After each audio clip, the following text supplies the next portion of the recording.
குளித்தாலும் பட்டு மெத்தையில பூதிரித்து படுத்தாலும் அத்தனையும் ஒரு நாள் முடிந்து விடும். ஏழை அவசியம் அப்போது புரிந்து விடும். ஆக செல்லம்மா சொல்லம்மா கண்ணம்மா, கொஞ்சம் சிந்தித்தால் மன்னித்தால் என்னம்மா. செல்லம்மா சொல்லம்மா கண்ணம்மா, கொஞ்சம் சிந்தித்தால் மன்னித்தால் என்னம்மா. என்னம்மா ராணி பொன்னான மேனி ஆலவட்டம் போட வந்தது.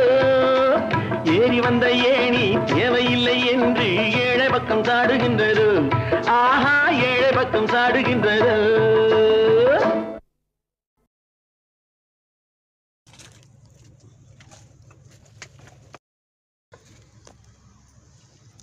மியோ